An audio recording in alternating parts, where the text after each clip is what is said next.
Ada intervensi memang yang membuat untuk menstimulasi merangkak itu. Jadi namanya itu Glendomer. Ada yang tahu Glendomer? Posisi tangan itu harus sinergis dan di jumlahnya itu 100 kali. Pada usia 2 bulan disitu bisa memindahkan makanan dari sendok ke bagian belakang mulut. Jadi kan biasanya tuh kalau dokter itu kan nggak menganjurkan untuk MPASI ya, biasanya 2 bulan itu kan hanya ASI gitu. Itu bagaimana cara kita menstimulasi ataupun mengetes itu dengan makanan atau dengan air atau bagaimana. Kemudian satu lagi, sejauh sampai sekarang ini tindakan preventif apa yang kita harus lakukan untuk mencegah terjadinya keterlambatan tumbuh kembang pada anak-anak. Terima kasih. Itu memang mengganggu saat menelan. Tapi kita lihat memang kekenjangan dari urat lidah itu kan ada yang harusnya kan kita di tengah sampai ke ujung tahang bawah. Sedangkan yang kalau high tongue itu dia dari ujung lidah sampai ke tang. Nah itu kalau dari ujung lidah sampai tang itu memang harus ada intervensi pemotongan. Nah, akibat lanjut dari pemotongan itu akan bicaranya lebih ke sadar.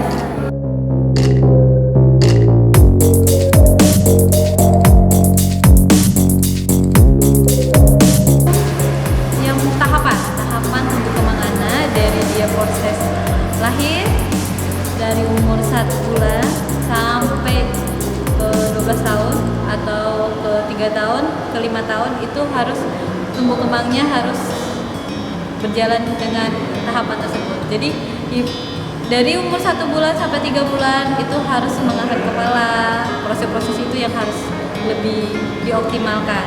Dan jangan sampai tahapan tersebut ada satu pun yang ketinggalan. Seperti yang paling penting tadi merangkak, karena merangkak itu yang paling penting untuk proses tumbuh kembang anak. Kalau merangkak itu mengalami keterlambatan atau ketinggalan langsung dia berjalan, itu akan mempengaruhi ya seperti bicara, mempengaruhi untuk membaca. Jadi lebih ke psikososial anak untuk perkembangan belajarnya yang akan terganggu. Untuk sebenarnya kalau tumbuh kembang anak itu dipengaruhi dari konsumsi makanan ibu saat hamil juga ya? Oh banyak, tumbuh kembang anak itu banyak faktor yang mempengaruhi.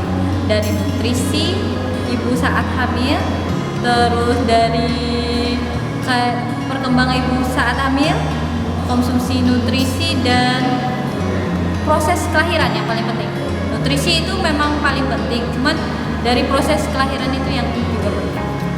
Dok, saya tertarik ada kebiasaan di masyarakat kita itu suka menggoyang-goyang anak, menggendong, itu gimana tanggapannya dok? Menggoyang. Nah, itu yang akan mengakibatkan bahwasanya goyang anak digoyang-goyangkan, nanti ada refleks, ada hormon yang keluar dari otak.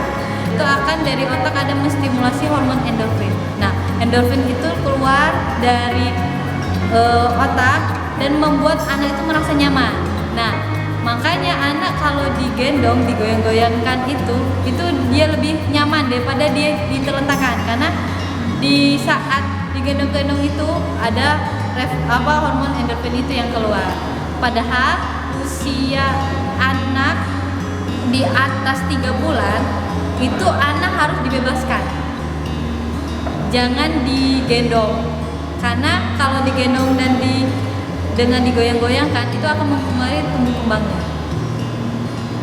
Nah, dok, satu lagi, kalau apa benar untuk anak di bawah usia 5 tahun itu harus dilatih pendidikan dasar gitu sebelum dia ke sekolah? Oh iya, itu wajib, karena memang di bawah 5 tahun ya? Iya. Di bawah 5 tahun sebenarnya harusnya itu masa-masa bermain. belum untuk masalah masalah sekolah, karena usia anak di bawah 5 tahun itu belum siap perkembangan otaknya untuk menghadapi pembelajaran. Karena memang usia 6 sampai 7 tahun itulah yang memang otak anak siap untuk melakukan pembelajaran. Kalau usia 3 sampai 5 tahun itu anak masih masa-masa bermain.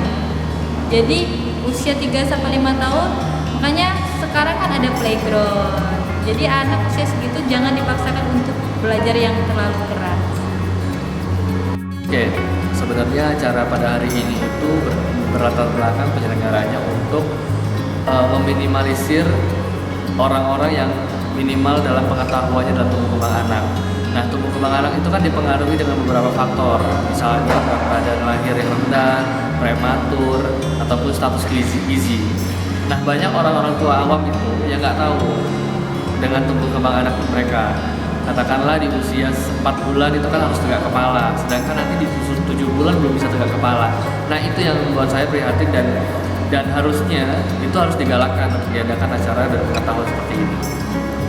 Untuk ini gimana ini, frekuensi waktunya berkala setiap tahun atau gimana? Sebenarnya kita berkala tahun itu 1 sampai 2 kali mengadakan acara dengan tema yang berbeda-beda.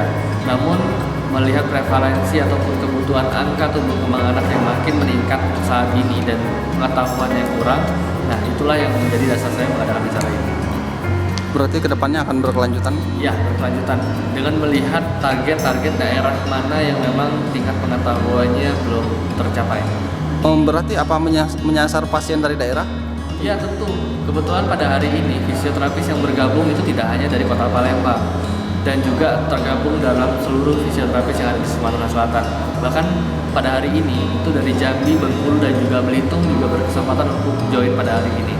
Satu lagi, jumlah peserta ada berapa? Jumlah peserta untuk fisioterapis itu ada 70, untuk masyarakat awam itu ada 30 orang.